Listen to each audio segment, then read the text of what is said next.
Hey, Abel. So I had, of course, first day of school for the kids and all kinds of delays. So my apologies for how long it's been since the last time we've been able to get to the table. And then, of course, I started to try to record in my recording software.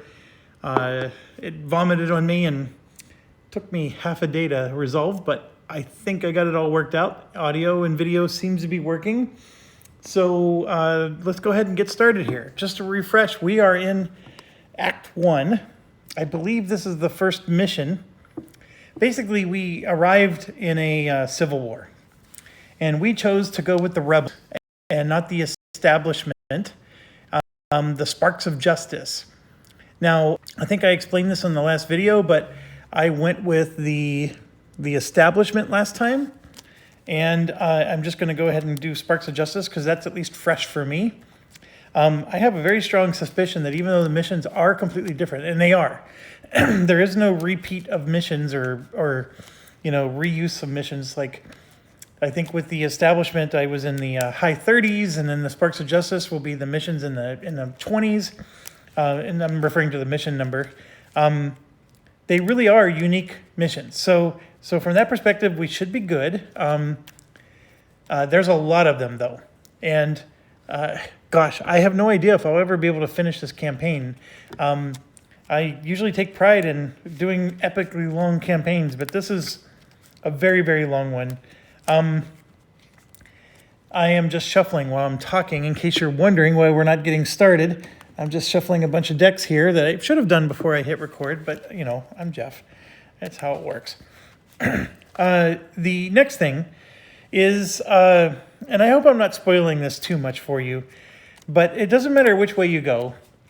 You end up at the same place, and you even have an opportunity to switch sides.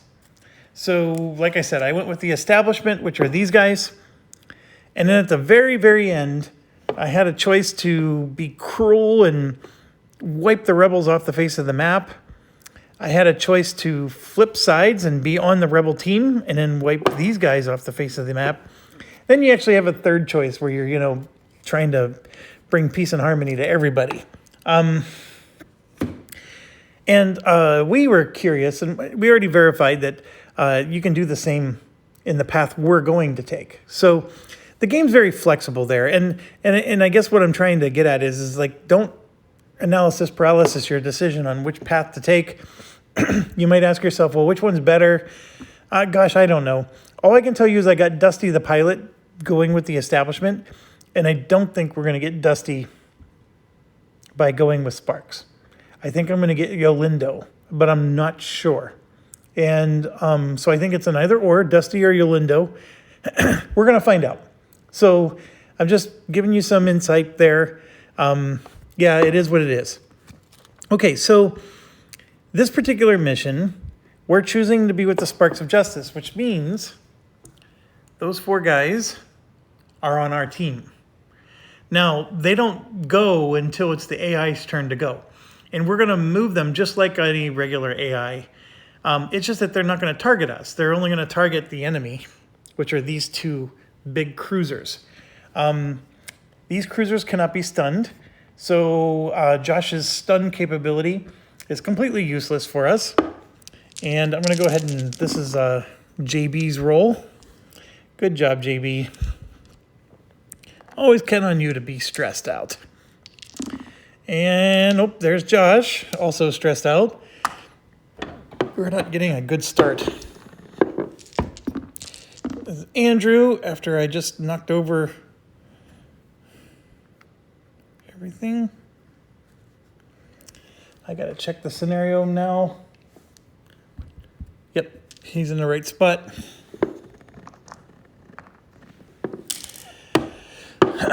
I am realizing I don't have the shields and hull strength set properly for these guys, but let's get Starla.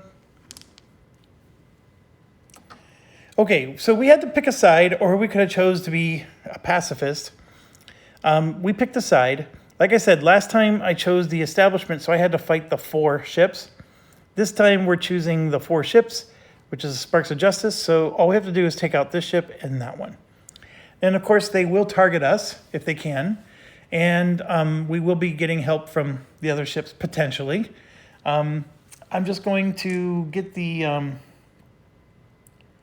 shield and hull values in place. So for Starla, it's 6 and 2. For Josh, it is 2 hull, 5 shields, but then he has +1 hull for this, so we're going to move him up to 3.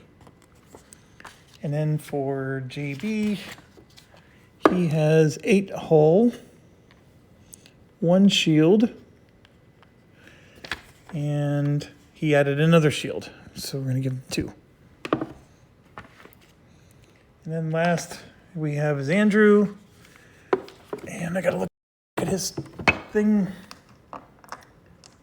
4 and 4, and he does not have a ship upgrade yet. Okay, so 2 people have ship upgrades, 2 do not. We're ready to go. So we start in the middle, and my strategy is we're going to all go this way. This planet blocks any line of sight or attacks. We're going to try to gun for this one and take him down, and then get to this side of the planet. So that way when this guy goes, he can't hit us. He would have to go around somehow. And while he's going around, I'm hoping that the allies there will take him down. We can't stun him. He's immune to stun, and he's immune to armor piercing or shield piercing. So what we can do instead is we can obviously radar jam him, which would make him at least pick the worst of the 2 results. He does 5 damage by default, and at the hard difficulty level that we're doing, the abyssal difficulty level, that's +4, so that means 9 damage. And so basically he's going to one-hit kill us again, even with some of the people getting a bonus to their shields. And hull, 9 points of damage is way too much for us to be able to absorb. So we do have that problem, but that's okay. We've shown that we can do this. It's just, you got to be careful. And there is some point where I might screw up and get too aggressive, and impatient is really the challenge. Okay, we have, let's see, these are called the Ur science vessel. Ur is Y-U-R, see that right there? So when I say Ur, I'm not saying your, Y-O-U-R, and it drives us nuts that they keep choosing words that sound like something else, but that's what it is. So the Ur science vessel is what we are allied with here. And then there's the Ur cruisers. I gotta make sure I have those. I currently do not.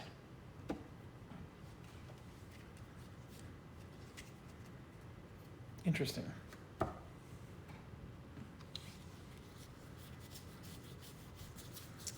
There we go. Your gunships.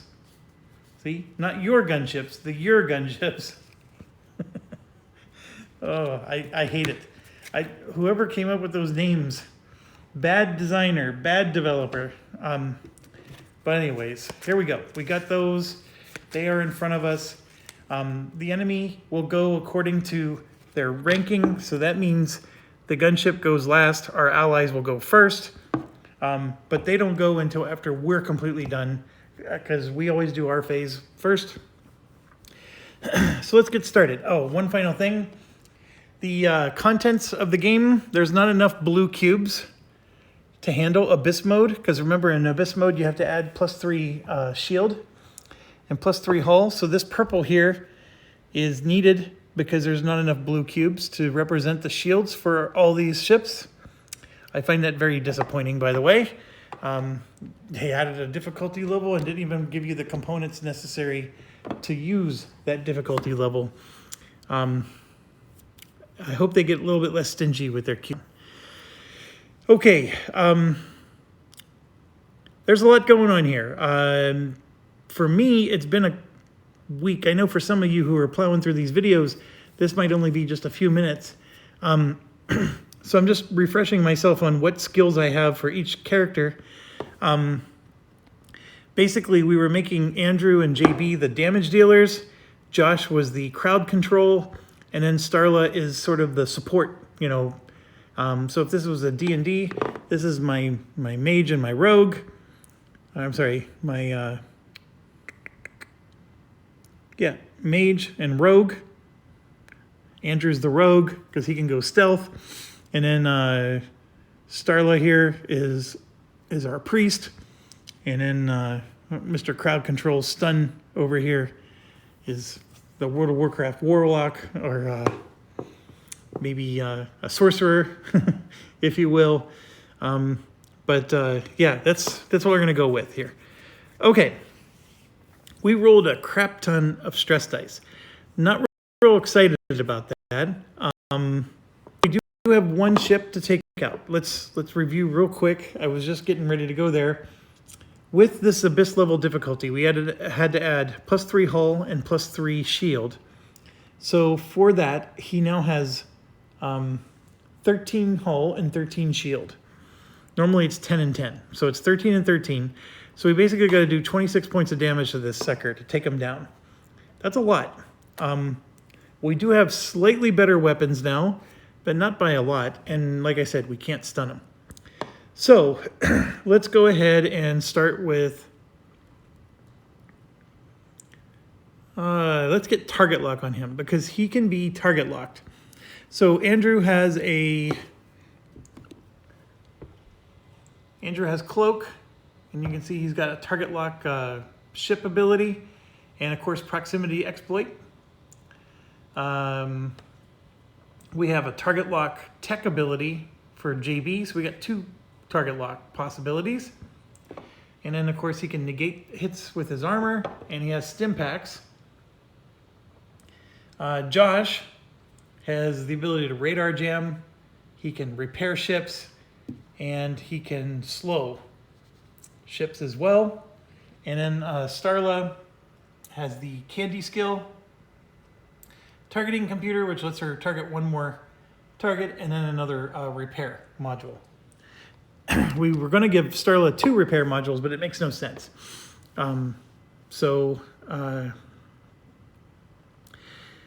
Okay. So if we slow this guy, he can't move. He can still rotate. These ships tend to hit a lot of multiple targets, and they shoot sideways a lot. So you'll see them spray to the right and to the left, but not forward or back. So it's almost like your ancient, frigates, and stuff from, Pirates of the Caribbean. They do broadside shots a lot of the time, but it's not enough to be consistent. So you just got to be mindful of it. You're never safe with those guys. Okay, I'm thinking of cloaking Andrew, but I don't know if I should. I think I need to go in guns a-blazing with this particular one. So what I'm going to do is I'm actually going to start with Starla, and we're going to give out some candy. So let's do that first. I'm going to give out candy. I'm going to put a movement die on her sacrifice ability, which reduces its charge by 1. And we're going to get out 2 pieces of candy, and we're going to give 1 to JB and 1 to Andrew, because they are our rogue and mage here. They're a DPS on our team, so let's make sure that they have what they need. And just giving 1 to Andrew right now.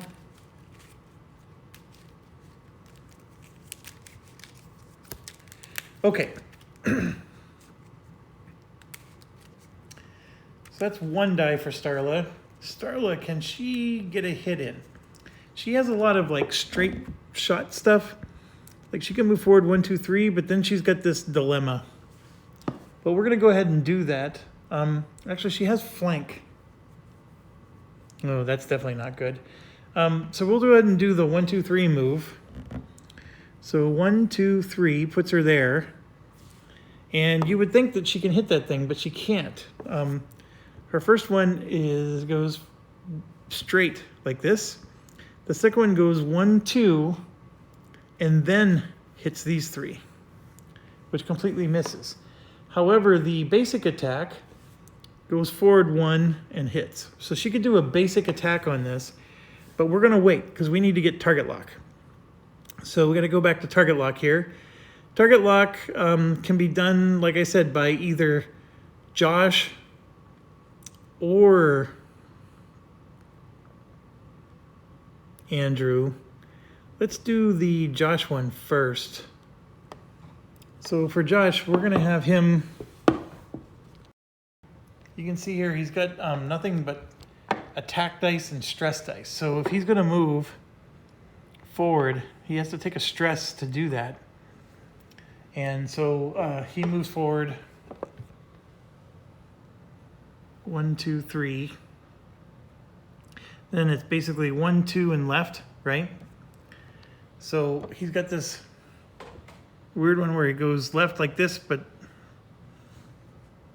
so it goes this way. I'm sorry, this way. So he would have to move forward a lot more to be able to use his interrupt beam. So he's pretty useless. We could do...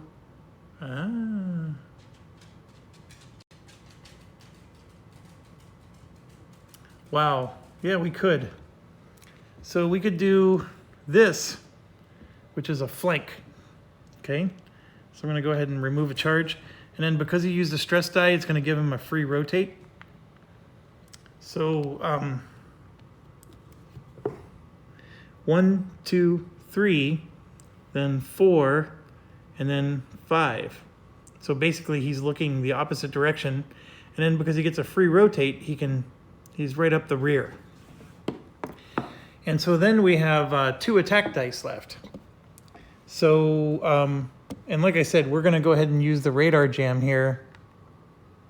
Oh, that's not a target lock.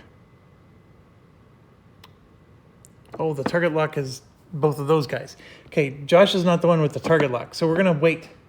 We got to get one of these target lock guys up here. So let's go to, let's do JB next.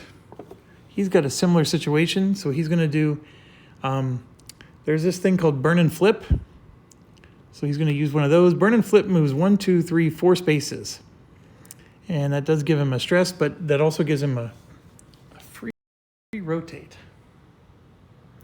So here you can see he's going to go 1, 2, 3, 4 spaces, and then he flips.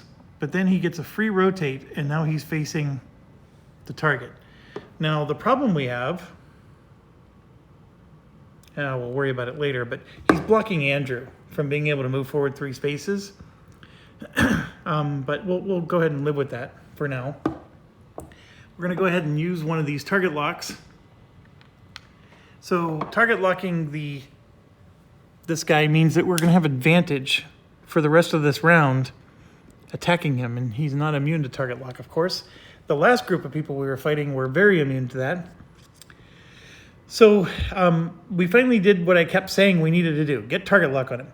So now everybody can attack this guy and have advantage. Everybody will. So he's in position to attack from there. And let's figure out Andrew. Andrew, we're going to do a similar thing. He's got the burn and flip as well, and he'll use a stress die on that, which does cut him up 1 stress, but that lets him move forward 4 spaces, flip, and then we can rotate. So same deal, 1, 2, 3, 4, and then that of course flips him, and then he can rotate like that. And doesn't have a direct line of sight, but it's basically 1 forward and 1 to the left. And that works for Andrew because both of his attacks should hit if he chooses to do so. Okay, so now let's apply the hits. Let's start with Josh, who really does have advantage and didn't need sense. We can start with him. The effect here to slow him down, or the radar jam, we can apply those. The biggest thing we're concerned about is if we have to apply him yet, or can we just kill this guy? Maybe we should wait for Josh. We'll do him last. Yeah, we'll do him last. Let's go to JB. I know I keep changing my mind here, but we're going to do JB first. He has the burst fire and he has the spike pulse. Both of them will work. And he can do both. The spike pulse actually lets him push the ship closer to him, which is an interesting situation. I don't know if we want that.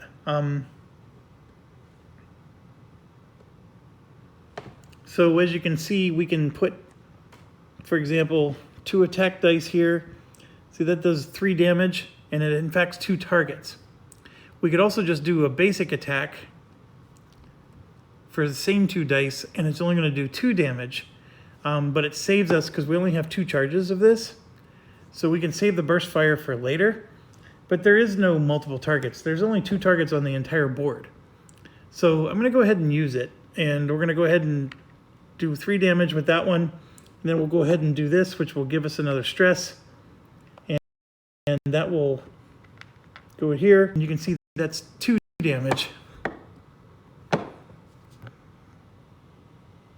That's 2 damage to him.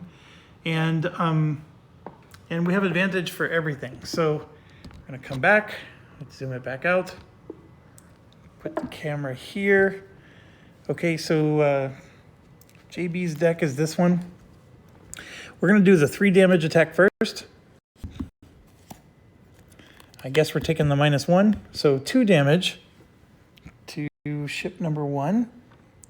That puts it down to 11 shields. Then, of course, now I got to shuffle. The very top card, which is a bunch of baloney. How do I shuffle like that? Thank goodness we had advantage, huh? All right, and then this next one is going to do 2 damage. And I have a feeling we're not going to kill this guy. We probably need to slow him down and give him disadvantage and everything we can because he's going to get a chance to attack us. Here's the, this is a supply, which goes with a -1, or we get a +2. Now this is a perfect example.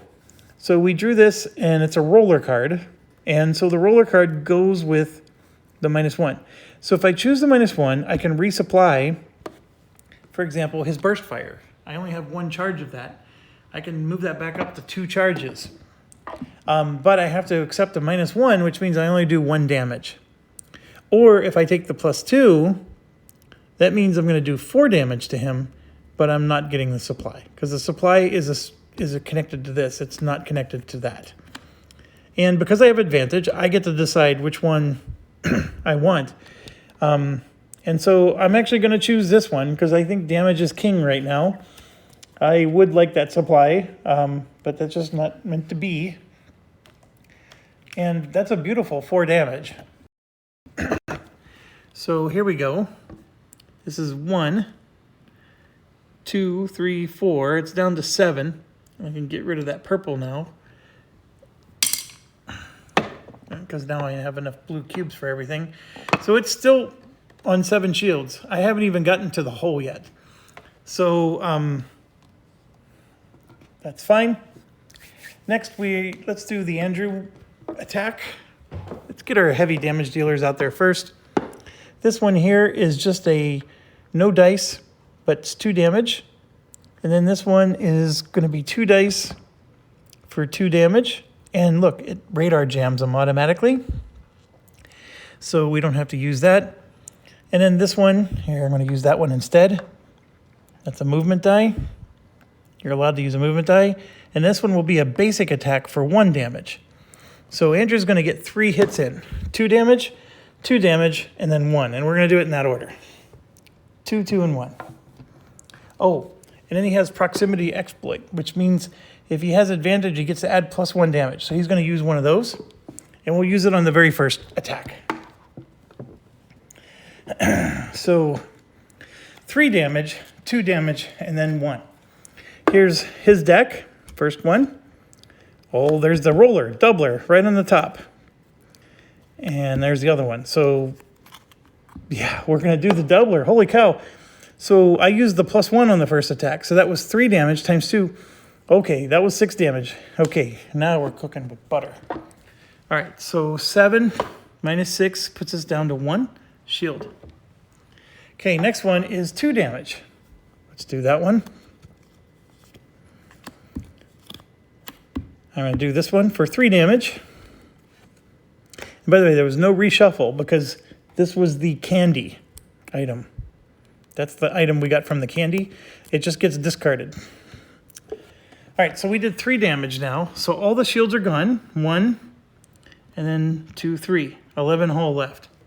We're actually doing decent here. And then we got 1 damage attack. There's a roller. So those two go together. And then that's a roller. And that goes with the miss. So, we're going to choose that one. So we just did 2 damage. So off camera, he's down to 9 hull. And then shuffle now. Because even though I didn't choose the miss requires a reshuffle.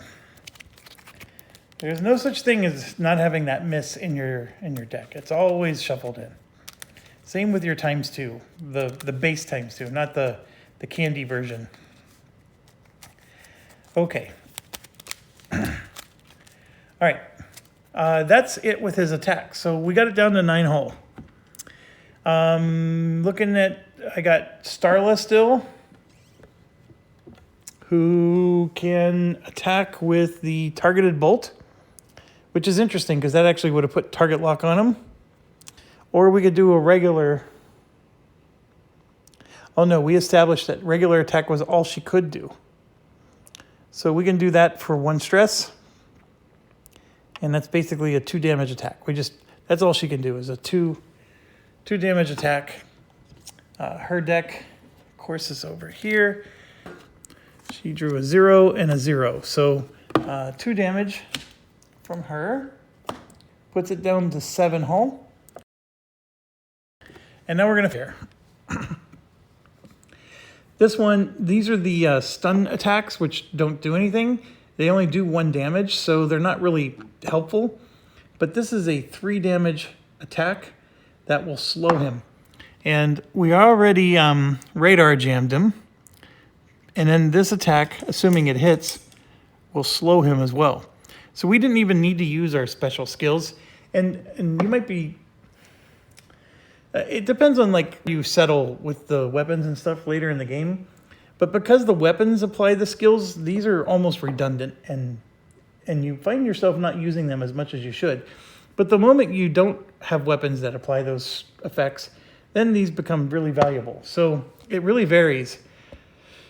Okay, this only requires 1 die, and it is a 3 damage attack. And yes, it does have a weird pattern, but Josh is literally looking up his butt.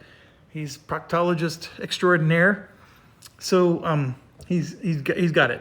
And then as far as the other one goes, we could do the EMP blast, which won't stun him, or we could just do a basic attack. And why would we not do the basic attack? So we're gonna go ahead and do that. Basic attack does 1 damage. The other one does 3. Which order do we want to do? Let's do the basic attack first. And we got this guy down to 7 hull strength. Let's do the basic. Ooh, I like that. All right, so that puts it to 2 damage. So now he's down to 5. And then this is a 3 damage attack. I can't complain about that, but that puts it to 4 damage. And strangely enough, this guy is down to 1 freaking hit point. And I don't think there's a dang thing I can do to add more damage. I used every dice that was given to me. I used every skill that was applicable. We added +1 damage up there, which actually turned into a doubler. And so the doubler is what made it even close. Without the doubler, we would never even have come close to doing this. But expected, I didn't kill him. But we applied as many negative effects to him as possible. I'm looking here. Stun and hull breach are the only 2 we could have applied, but he's immune to stun. So, all right, there we go. So the science vessels go next. And my apologies, neighbor dog's barking, so my dog has to join the fray. Here is their situation. And remember, they will target the enemy because they're considered our allies, so they won't target us. And basically they're going to rotate, fire, move, rotate, fire. And there is no branching tree. They're literally going to do it in that order.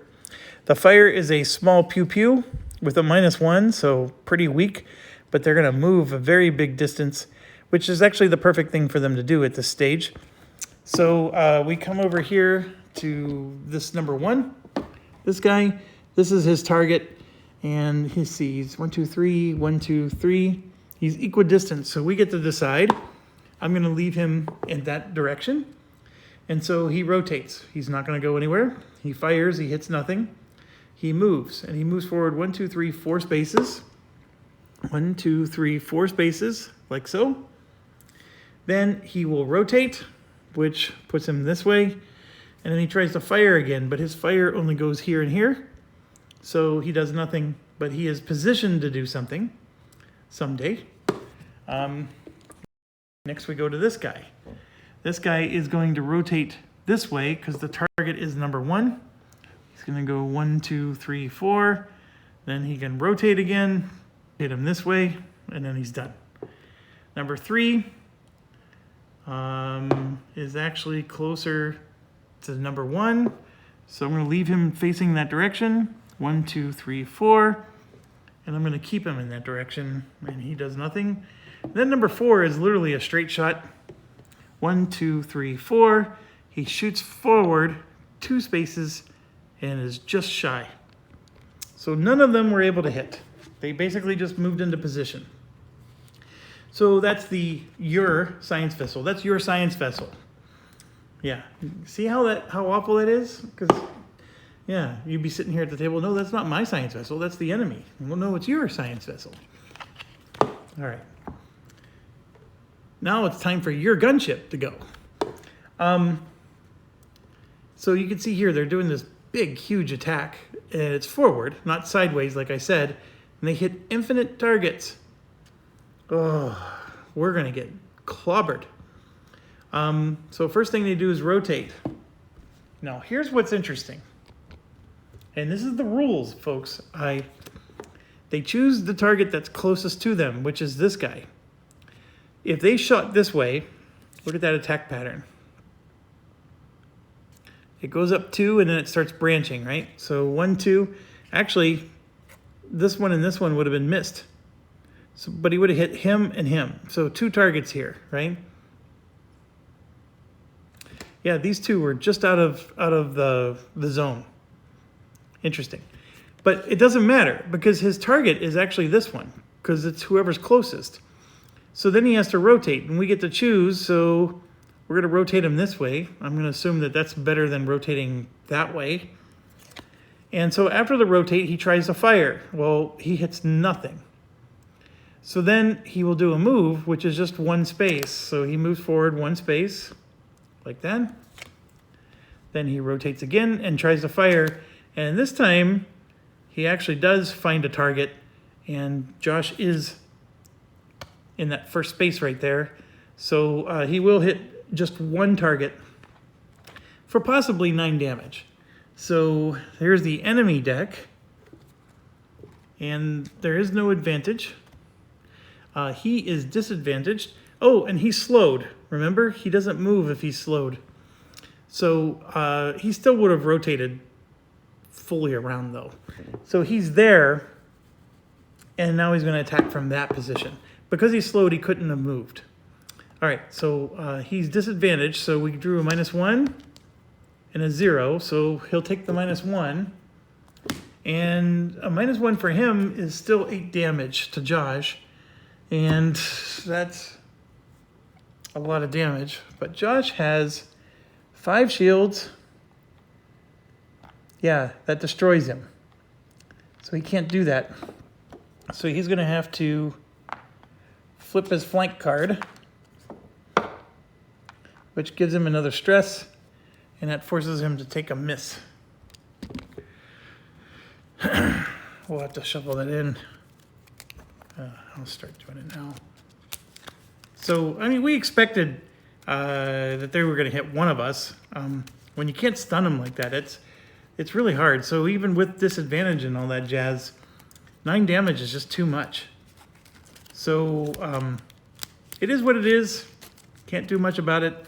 It's unfortunate, but thankfully we have the modules we can flip over. So basically, we're basically playing with 3 hit points because we just got rid of the engine and now we got 2 weapon modules, which are 2 more hit points. And technically it's 4 hit points, right? Because you got to get hit the 4th time before you finally die. You know, whereas in a normal game, that guy would have only done 5 minus 1, he would have done 4 damage, which isn't even enough to deplete the shields. Just to show you how different normal is versus this. Okay, this ship we didn't do anything with. Of course, we didn't care because we knew we had this planet in the way, and it's turning out to work out exactly like that. So he gets to shoot, and he rotates first. He's going to stay exactly the way he is. He shoots, and he is going to hit both of these guys. And then after he shoots at both of them, he will move up here, which is just move forward 1 space. And then he pushes them too. That's what this little effect is. So he also pushed Josh, so I just moved Josh 1 space backwards, like that. Okay, so he's going to push these guys too, but he's got to hit them first. We're going to start with number 1 here. There is no advantage or disadvantage. Number 1 is a 0, and then the number 4, this other guy, gets a +1. So we're going to have to deal with both of those. Oh, I'm sorry. I drew this from Josh's deck. Jeez Louise. I'm being a goober. I need to grab the enemy deck. Okay, here's the enemy deck. The first one is a -1. The second one is a +1. So it almost reversed. Except one of them was a 0 last time. So, and we know because it has the E there in the corner. That's the enemy deck. So -1 on this, +1 on that. So 8 damage, 10 damage. And let's see what that does to them. Okay, number 1. Now the other thing is we're playing Abyss level difficulty, so all of the AI players get +3/+3, and I gave +3/+3 to these guys too. That's a weird little rule quirk, because since they're technically on my side, should I have given them +3/+3? My answer is yes. But you could argue no, and the rules don't say either way. Okay, so number 1 got a -1, was hit for 8 damage. This is 11, so this went to 3. And then number 4 got hit for 10 damage, and basically he had 11 shields, and now he only has 1. So they could easily absorb hits. It's amazing how many more shields and hull power these guys have compared to us. Okay, that's the end of the round. So now we go to the next round. It's up to us again. To save the universe, here's Starla. Very horrible roll. All these movement dice. She has all the moves, that's for sure. And Josh, nice balanced roll. Lots of wilds. Good there. JB, just pouring on the stress. And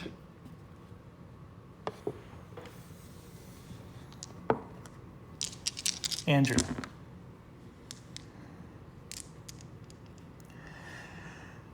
Okay, so here's our situation. This guy has 1 health left, and his rear end is facing 3 of our ships. I'm not worried about it. And so I think what we're going to do is we're going to finish off this ship, and then we're going to come over to take care of this guy. But there's no rush. We can let the allies fight him for a bit. We don't have to do all the work ourselves. So what I'm going to do is these guys who have stress, I'm going to actually get rid of their stress. We're going to rest and repair. We do have to do 1 damage. So for example, let's start with Andrew here. Andrew rolled 2 stress dice. So rather than stressing him out, we're going to just have him rest. And those stress dice will be part of the rest action, so we don't have to add stress to him. and then he'll just do a basic attack. And he does have advantage. We could do a +1, all that stuff, but we're not going to. We're just going to do a basic attack, and Andrew's cards are here. So there's a -1, but he has advantage. So there it is. 1 damage. This guy is dead. Easy peasy. All right. So by killing him, or I'm sorry, by resting, he gets to reduce his stress by 2. And he also gets to add 2 here. So he's going to add, this was supposed to be 3. We only used it once. So this should be at 2. We're going to add 1 to that. And I would swear we used the proton blast. That should be down to a 2. So, we're going to add 1 to that, and we'll just add 1 to this one too. Okay, so now we got a situation here where all of our ships are over here, and the enemy's over there. So problem, we got to go in it. To do. So he is going to do the same thing. He's going to rest, and then we'll do a move. I'll figure out what the move is. It's either going to be this one or that one. To figure out like how to get him into the fray, we're going to reduce the stress by 2, and he gets to recharge 2.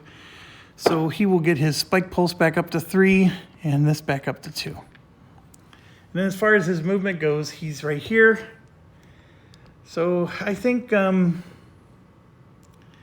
we could just rotate him so he goes around this way. But I think,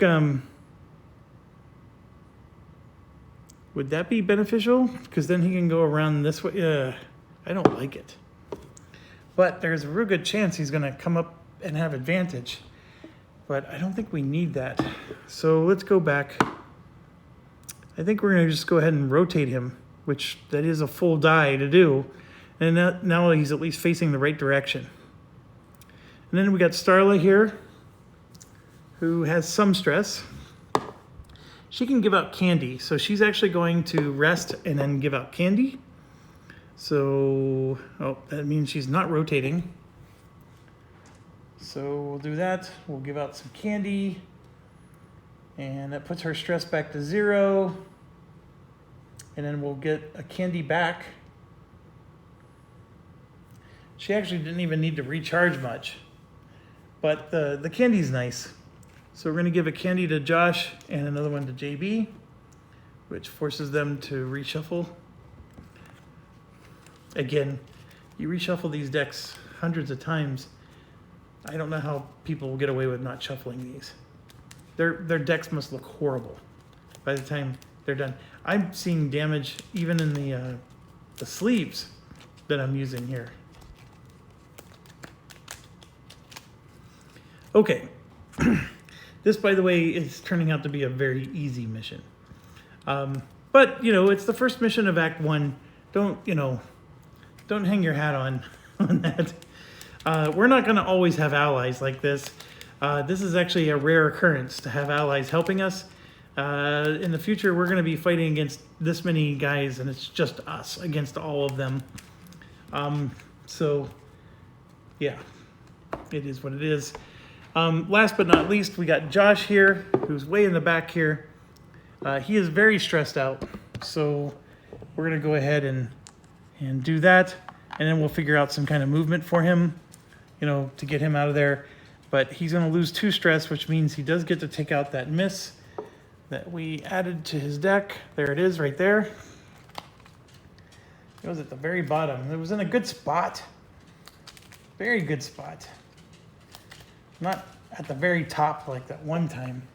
But, the karma worked out. We drew a miss on the very first card, and we also drew a ×2 on the very first card. So, okay. So, yes, he loses the 2. He gets to take 2 points of something. So we'll take 1 for his interrupt beam to get it back up to 3. And that's it. He doesn't even have anything else he can pump up. Okay. Now, as far as his movement goes, he may end up rotating as well. But I think 1, 2 like that seems appropriate for now. right, so we are done with all of our turns. Here's the Your Science vessel. They're going to go into stealth, which means that they can't be targeted. And then they're going to recharge their shields. So they don't do any actual attack. And then there's going to be this movement. So rotate this attack action and then move. So starting with number 1, that's this guy right here. There is no rotation to do. He's facing the right direction. His attack action, he's going into stealth, and then he's going to recharge 2 of his shields. So he did take damage last time, if you remember. So recharging 2 shields is actually a big deal for him. And that puts him up to 5. And then I'm going to just proactively, while I'm over here, give 2 shield points to number 4 as well, which is this guy. And then they're going to move in this pattern. So 2 forward and then 1 to their right. So 1, 2, and then that. And they don't change direction. And then this guy's going to do basically the same thing like that. But remember, they're all in stealth, so this guy can't target any of them. And then we go over to here. This one would rotate this way, 1, 2, 3. And this one would go 1, 2, 3, like that.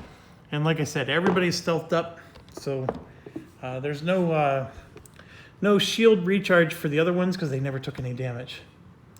Now for your gunship, holy cow! I mean that he's attacking every direction, and he hits infinite targets. Isn't that insane? For -1, and he stuns them. So these gunships are not a laughing matter. Now, first thing they do is they fire. Well, there's nothing for this guy to fire because his target is actually Starla, right there. So his target is through the planet here. So the shot doesn't do anything. And so then he's going to rotate. So we're going to rotate him like this. I think that's appropriate. Then he's going to move just 2 spaces. That's the one thing with these guys is they're very slow moving. So 1, 2, and then he's going to fire again. Of course he would hit this guy and that guy, but they're cloaked, so he doesn't hit anything. So he shoots 3 spaces in front of him, which goes to here, and that's all he does. So he's going to do nothing but twiddle his thumbs. And now it's back to us again. So start with Starla.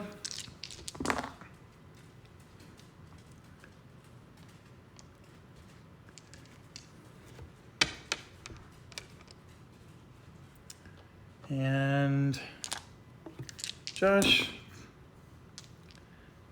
rolled a bunch of movement.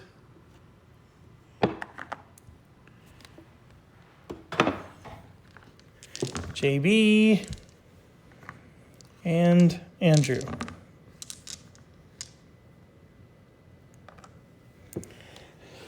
Okay, our dilemma is we know we can't finish this guy in 1 round. We had the last round where the guy was perfectly positioned for us to move in and attack with as many dice as possible, and we still couldn't finish him off. So there's no way we're finishing this guy off. But we can bank on our buddies helping us. And this is the next dilemma. Are our buddies going to get +4 to their damage too? I'm going to say yes, because it's anybody gets +4. It's not just your, yes, they're our ally, but they go during the enemy turn. They're not technically our ally. Trust me, we're going to be fighting plenty of these science ships.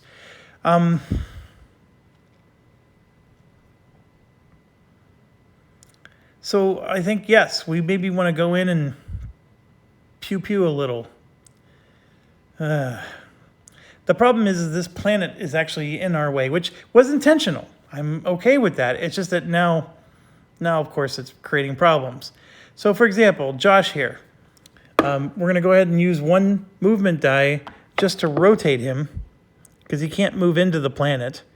So we rotate him. Then you got a 1, 2, 3 here that you can do. Well, that's another movement die, right? So we'll do a basic move of 1, 2, 3. But now he's facing the wrong way, and he has to rotate again, and he can't. This is horrible. The other thing we could have done is instead of rotating him that way, we could have rotated him this, yeah. Then the 1, 2, 3 would just put him up there. Nope, that's where he is, and he can't rotate anymore. There's only one rotate action available. He could have, you could take a stress to move shorter than your distance. He could have done that, and then he could use another die to do one of these doodads, so he's at least facing the right direction. But we're going to go ahead and just do that and stop, and he's facing the wrong direction. And he has 2 dice, and he's going to do nothing with them. I mean, that's how crazy this is. And then you got Starla here. Starla's facing the wrong direction.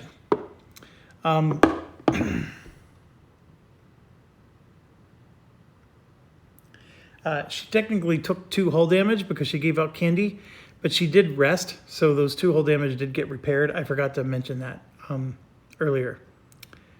So we could do a rotate with Starla. 1, 2. Oh. But then we can get into the guy. We're not going to hit him. Like I can go 1, 2, 3 like that, but I can't rotate again. The only thing I can do is use another die to go 1, 2 like that, because I get to do a partial rotation with my movement. And so that's what I'll do. Nope, I don't even have the dice to do it. Well, I do, but I don't want to necessarily. So that's the dice I have. So I got to use one of these to do the 1, 2, 3. That would be this one. You know what? I can use this for the rotate. And then I can use this for the up and over. All right, and then I don't want to use the stress die is what I'm getting at. And so I'm going to just stop there. It's not like I can rotate again, and there's no attack angle that I can, if I was able to rotate just a little bit, then I could have attacked, but I don't have enough dice. JB, similar situation. We're going to go ahead and use a move die. 1, 2, 3. Another move die to do this. He can rotate. Sure, we'll rotate him with this. So now he's facing straight down, but now we got 1, 2, and over. And that spike pulse actually works. So he'll go ahead and do a spike pulse here, and that does a pull action. So he's going to spike pulse this guy for 2 damage. It has a range of 3. So we're going to go ahead and do that. And if I'm reading that correctly, it also hits 2 targets, but that's okay. We're going to go ahead and spike pulse this guy. Here's JB. Yeah, we're going to go ahead and spend. He's got a target lock thing, so we're going to go ahead and give him advantage. Why not? Why not? So here we go. That's the first one. And there's the second. So even if we didn't have target lock, we still got rid of a -1 out of our deck. That's good. So this guy just took a whopping 2 damage. And the more important thing, though, is we get to suck him in. So he's not immune to that. So we get to push him this way. I don't know if that's any good or not, but that means Starla could possibly attack now. If she can attack somebody in that direction, and the answer is no. She needs to rotate, like he's still out of her range. And then we got Andrew here. He was facing completely the wrong way. That's the story of his life. So he will go ahead and do a rotate. Nope, he can't do that. Which way was he facing? He was facing this way. He would do a rotate and be facing like this, and then he will do an up and over. So that's 2 movement there. Done. And now all he has left is attack dice, so he can't do anything else. Oh, he could have used one of the attack dice for the rotate. So he does have one more movement. So he can go 1, 2, 3. Now what's interesting about this is putting like a cluster of ships so this guy can attack all of them. That's not necessarily a good thing. All right, that's the end of our turn. Let's see what they do.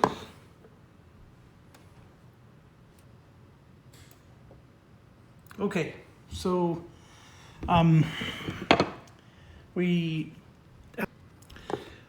they're doing this big move and a teeny beady attack again. So first thing they do is rotate. So let's start with number 1. Number 1 will rotate like that. So he's perfectly lined up. And yes, he will do an attack, and it's a -1 damage attack. The damage this guy does is normally 3, but we get to add 4. That makes it 7, and he has advantage because of the 2. We're going to say that because he's an enemy, he does not get to benefit from target lock that we have. So, but he has advantage because he's behind him. And we use the enemy deck. So basically he's attacking himself in a way. So here's the first one, it's a 0.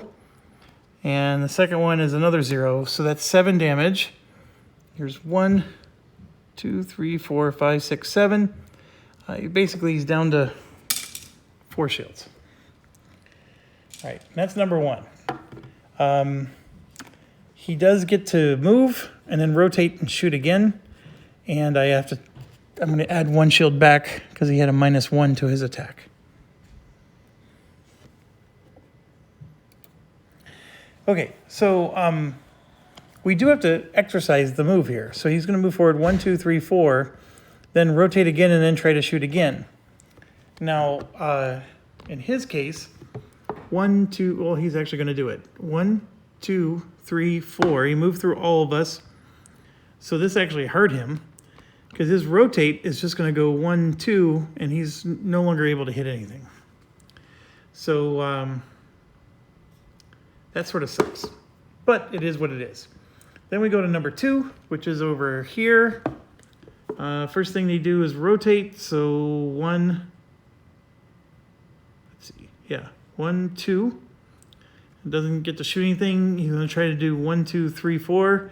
Can't go 4 spaces, so we'll only go 3. Rotate again. He only hits these 2 spots, so he doesn't hit anything. Then number 3 is right here, so he for sure is going to be able to hit, so let's go ahead and do that. He does not have advantage.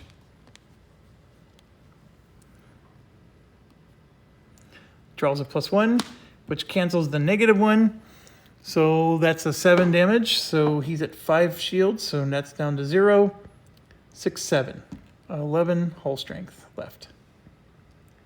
Okay, and then he's going to go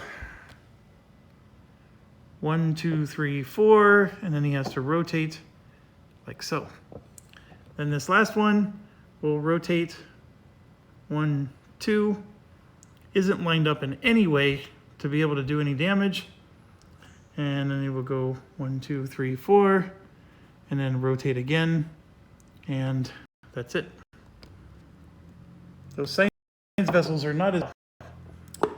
Then we get to the gunship, which is attacking every single direction again, right here.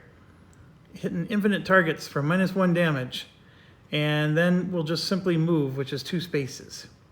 There is no rotation for this, and for sure he's going to attack, and he stuns everybody, which is bad for us. Okay, so he hits this direction, so this guy's getting hit. So there's 1. This direction, nothing. This direction, Andrew gets hit. That's 2. Then Starla and number 1 get hit for 3. Okay.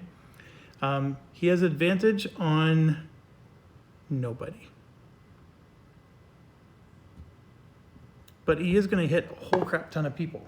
So let's start with number 3 here. He's going to hit for 9 damage. And he does 9 damage to number 3. And 3 is at 11. So 11 minus 9 is 2. So we get rid of that. And he's stunned. So we probably should start representing that. So 3 won't be able to attack. And then we're going to go ahead and do Starla. Starla is 9 damage. Starla is going to have to damage her flank, which causes her to gain 1 stress. Because she has 6, 7, 8 health. That would have killed her. And then Starla is also stunned, so she won't be able to attack. And we can live with Starla not attacking. Next is number 1 is being attacked. Also 9 damage to number 1. Number 1 has 5 shields left. And 6, 7, 8, 9. Basically, number 1 is at 5 hull. All right, and then he's also stunned. And then we have Andrew. Oh, a doubler on Andrew. That's okay. Doesn't matter how much damage it is. He just blocks it. But Andrew is also stunned.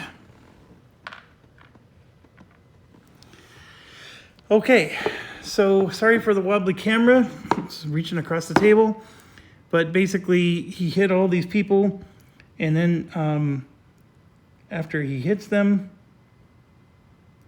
oh, he hit them for -1 damage. So I'm going to give 1 damage back to number 1 and number 3. The stun is what hurts the most, because that means we can't damage him. And then, yes, he's going to move. He tries to move forward 2 spaces, but he only can go 1 because Andrew's blocking him. So that's where he ends his turn. So now it's our turn. That's Starla.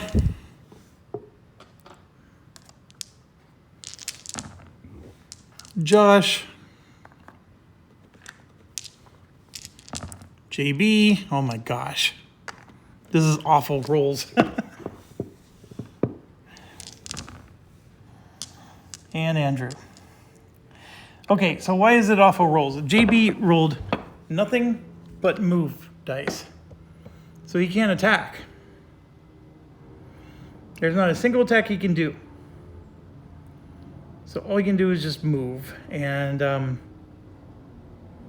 yeah. So he's basically going to just repair. And then he'll do a move 3 to get out of the way, because the thing might try to do some weird attack on him, but he is going to possibly be at disadvantage because he's facing the wrong direction.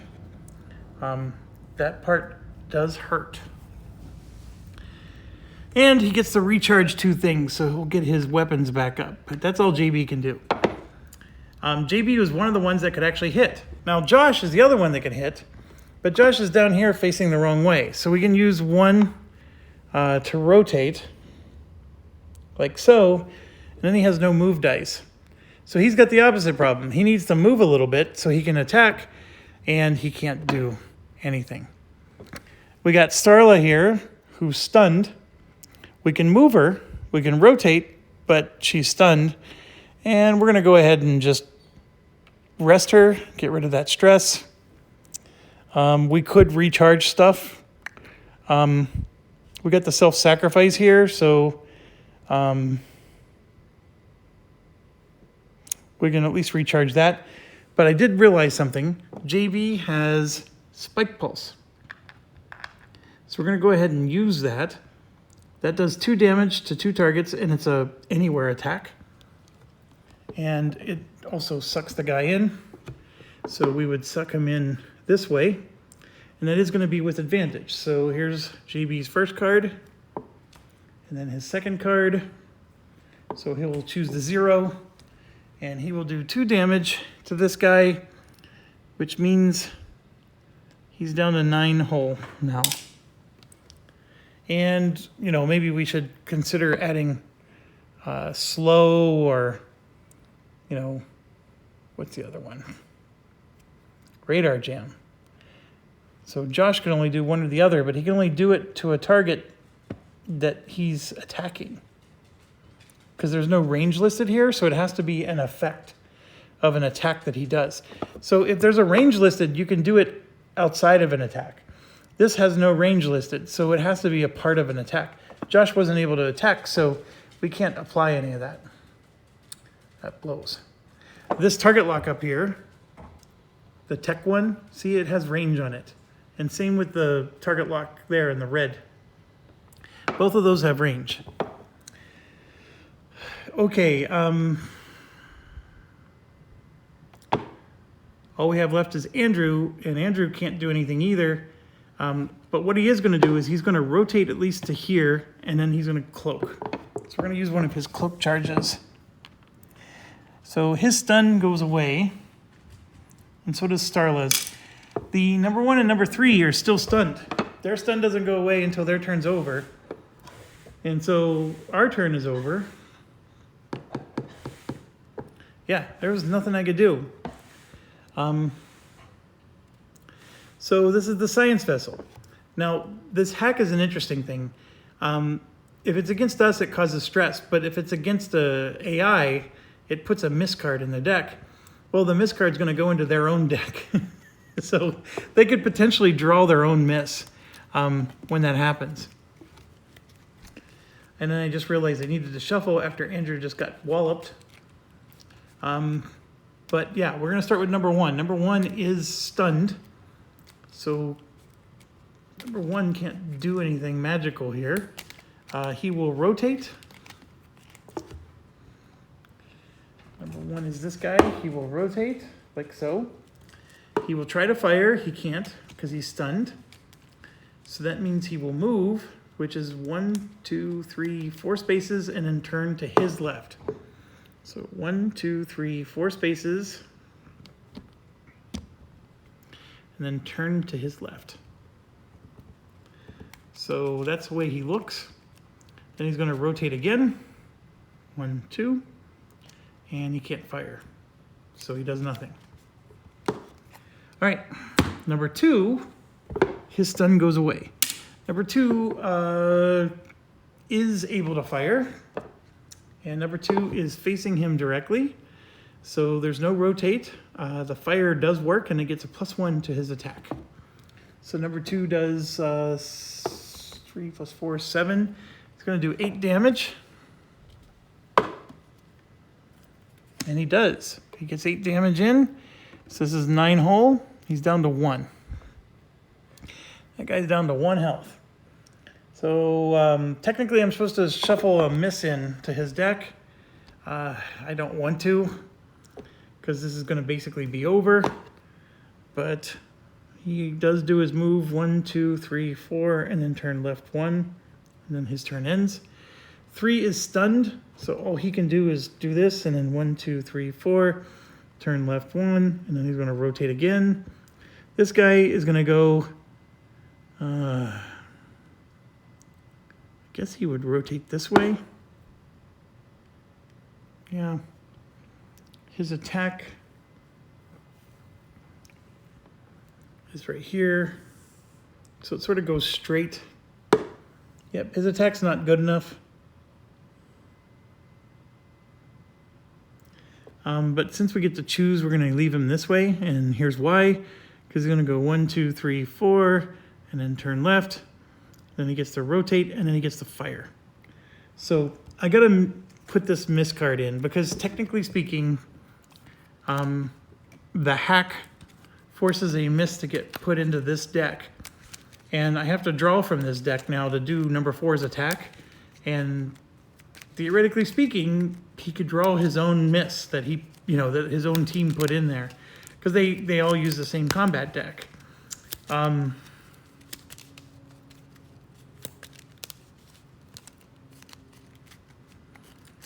Okay. There we go. There's no advantage on this one. And there it is. We drew a ×2 right at the top. I only needed to do 1 hit point of damage. That's one heck of a time to draw the ×2. But I'm glad it was against himself, right? Because this is the enemy deck, right? So that ×2 could have been against us. All right, that's a win. The mission is a win. So this guy is destroyed. and the rebels are going to be grateful for us, right? Stay tuned. Here we go. Sorry. Flipping it over here. Success. Your ship is hailed by Lieutenant Pete. Once the battle is over, nothing remains to their adversaries. Her tactics seem particularly aggressive. Thank you for your assistance. Follow me. I will take you to meet our leader in the capital. I'm sure that she'll be very appreciative. All enemy ships were immune to hack, so I didn't need to put that miss in there. I missed that. That was one of the scenario objectives. Sorry, I do that a lot. So, and the enemy action phase was before the pilot action phase. That was something I also forgot to do. My apologies. I should have read this before I started. I read it like a week ago when I last recorded. Sorry. Trust me, this is an easy peasy mission. I hope you saw that. That's it. So then we get, everybody gets a pilot skill. Everybody gets 10 credits, which is going to be 15 for us. And the Akarios explores and moves to sector V2.2 and loses 1 supply. Then we get to go to scenario 13. All right, so there's a lot going on here. Let's do the Sparrow piece first. So it's going to go down to 7 supply. It goes to 2.2. And gosh darn it, I don't know what's going on here. Oh, I see. So this is where we were. And then we just got to find 2.2. That's this one. And you can see it goes like so. Because we're in the verb. All right, so that happens, and then the Sparrow moved from here to there, is basically what it's saying. And you can see here, this is a planet we're going to land on. That's where the rebels are located. Just so you know, it's also where the establishment is. And then there's a symbol here.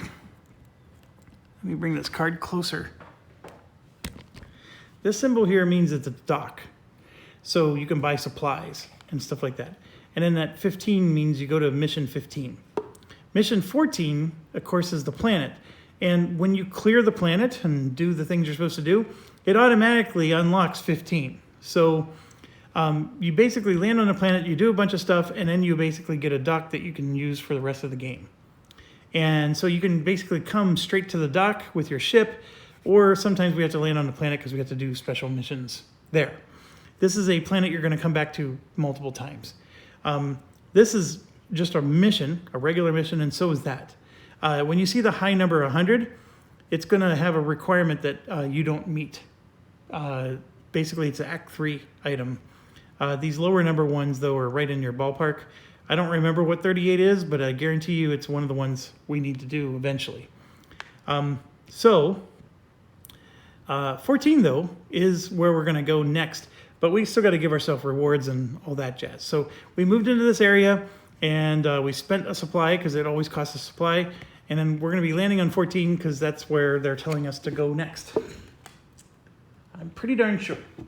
All right, so now we're going to get, for Violet Ray, which is Andrew, we're going to fill out this spot here because we want to get him a +2 card in his deck.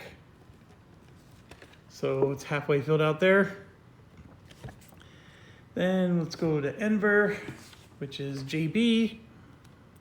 And we want to get rid of his -1s instead of adding +1s. No, I'm sorry, we want to do this. We're going to get rid of his -2. So he finally filled that out, and that's complete. So we go into his stuff here, and somewhere in his deck is a -2. There it is. So JB no longer has that in his deck.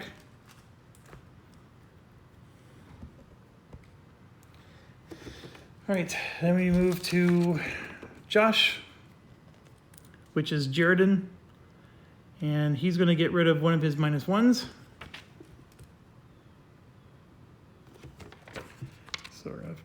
fill that out. And his -1 right there. Gone. And then we have Starla. She's going to get a resupply one added to her deck. So we'll fill that in. And just a refresher, Andrew has 1 extra pilot skill because of the planet landing. Gave him 1 that nobody else was able to get. All right, so we did that, and then we got to get 15 credits to everybody. So I'm just giving everybody 20 and taking 5 back.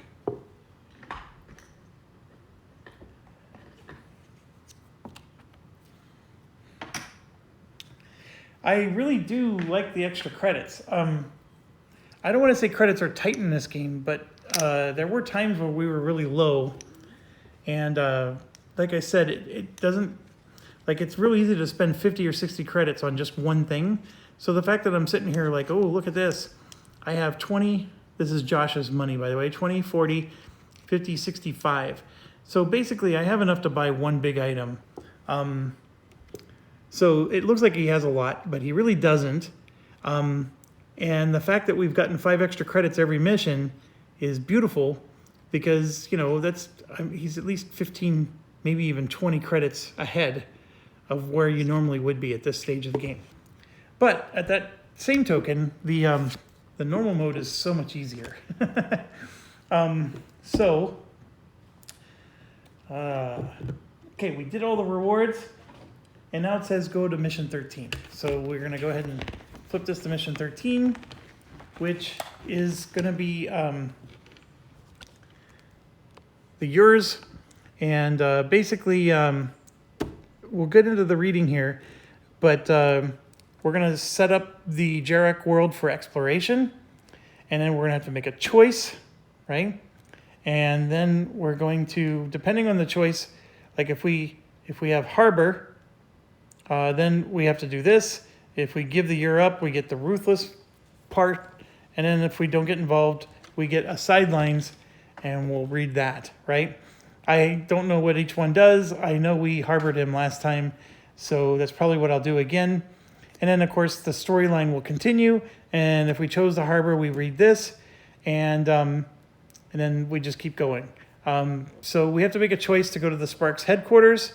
Or we check out the local cantina, and you're either exploring northwest or east, you know, from the spot. And then we're going to do a planet mission from there. So I know I'm jumping way ahead. We got to read all the text and make our choices, and then we read the stuff that goes with it. We'll do that in the next video. But wanted to say it's still a fun game. It's a long game. But hope you're enjoying it still, for those of you who are still around. And thanks for watching. As always, stay awesome.